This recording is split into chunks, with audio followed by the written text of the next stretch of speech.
جب نماز کھڑی ہو تو کب کھڑا ہونا چاہیے؟ متی یقوم الناس اذا راؤ الامام عند الاقامہ.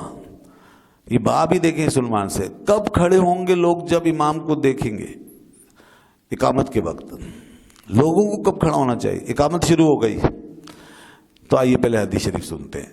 یہ حدیث بیان فرمائی ہے حضرت عبداللہ بن ابی قتادہ نے رضی اللہ عنہ.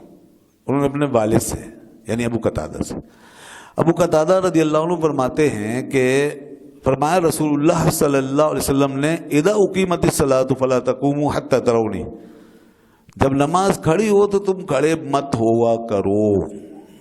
دیکھ لیے جناب، نماز کھڑی ہو تو تم کھڑے مت ہوا کرو. تو اب جو یہ سمجھا کہ نماز کھڑی ہوتے ہی کھڑے ہو جانا چاہیے، اسے تو روک دیا. نماز کھڑی ہوتے ہی کھڑے مت ہوا کرو. کب کھڑے ہوں پھر؟ حتی ترونی. حی علی الصلاۃ حی علی الفلاح کا مسئلہ ابھی آپ سمجھ جائیں گے. یہاں پہ حضور نے فرمایا حتی ترونی، یہاں تک کہ مجھے دیکھ لو. تو گئی وہ بات کہ جیسی تکبیر شروع ہو کھڑے ہو جاؤ، نہیں ہے کہیں بھی. ہم یہی کہتے ہیں لوگوں سے، ایک حدیث دکھا دو جس میں یہ فرمایا ہو کہ تکبیر شروع ہوتے ہی کھڑے ہو جاؤ. یہ تو آیا مت کھڑے ہو، مگر کھڑے ہونے کا کہیں ذکر بتاؤ. بخاری پوری اٹھاؤ پڑھو، مسلم پڑھو، سیاستہ کی حدیثیں پڑھ لے، ساری حدیثیں پڑھ لے. آج بیٹھ کے جو چاہے لکھ لے، لیکن اصل تو علم پیچھے سے آ رہا ہے نا. چلو وہ اٹھا لو، شامی اٹھا لو، عالمگیری اٹھا لو، در مختار اٹھا لو، اور کتاب اٹھا لو، بڑی بڑی کتاب. اس میں کیا لکھا ہے؟ اس میں لکھا ہے کہ حی علی الصلاۃ حی علی الفلاح پہ کھڑے ہو. ان سب نے یہ لکھا، حی علی الصلاۃ حی علی الفلاح پہ کھڑے ہو، اس سے پہلے کھڑے نہ ہو.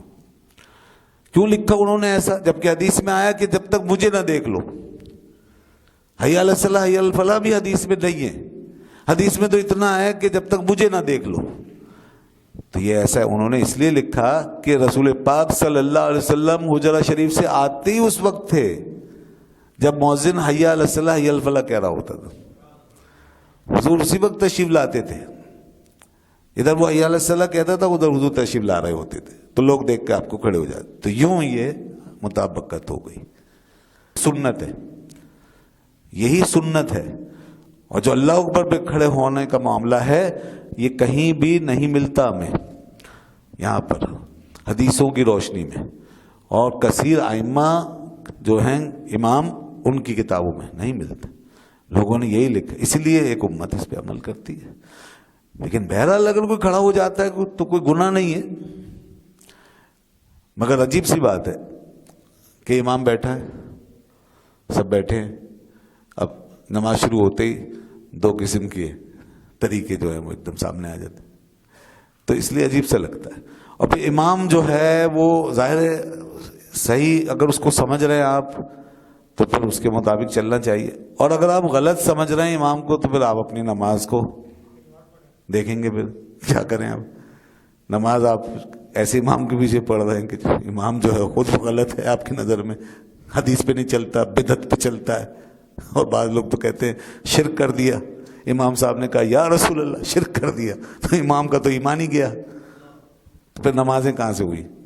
اگر یہ تضادات ہیں نا ہمارے معاشرے کے، عجیب دین کو ہم نے کھلونا بنایا ہوا، تو ہمارے پاس کیا جسٹیفیکیشن ہے ان باتوں؟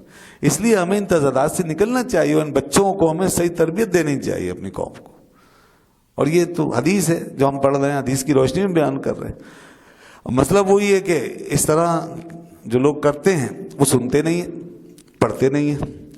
کہیں سے سن کے آ جاتے ہیں یوٹیوب پہ، فیس بک پہ، کسی مولوی صاحب سے، کہیں مسجد میں جا کے نماز پڑھتے ہیں، یا پھر وہ حرم شریف میں دیکھ کے آ جاتے ہیں وہاں جیسا ہو رہا ویسا کریں گے. تو وہ ہم ہمیشہ سے کہتے ہیں وہ کوئی قرآن و حدیث پہ تھوڑی چلتے ہیں ساری باتوں میں. ان کے یہاں بہت سی غلطیاں ہوتی ہیں. وہاں تو سچ پڑھ رہا ہے، وہ سامنے سے گزر رہے، کوئی نہیں برا مانتا، نہ کوئی کہتا ہے نہ کوئی روکتا ہے. وہاں تو عورت ساتھ کھڑی ہو جاتی ہے، مرد کی نماز ہی ضائع ہو جاتی ہے، یہ بھی ہو جاتا ہے. تو بہت سی چیزیں ہو سکتی ہے. تو اس لیے کہیں بھی یہ نہیں ہے قرآن و حدیث میں کہ حرمین شریفین میں جو ہو اس کی پیروی کرو. یہ بھی ہمارا اپنی ایک اختراع ہے. ہمیں تو قرآن و حدیث پہ چلنا ہے، ان کو بھی چلنا ہے، ہمیں بھی چلنا ہے. تو قرآن و حدیث میں کیا یہ دیکھو، اور کیا آیا ہے یہاں پہ فرمایا جا رہا ہے کہ جب نماز کھڑی ہو تو تم کھڑے مت ہو، فلا تقوموا. صاف فرمایا کھڑے مت ہو.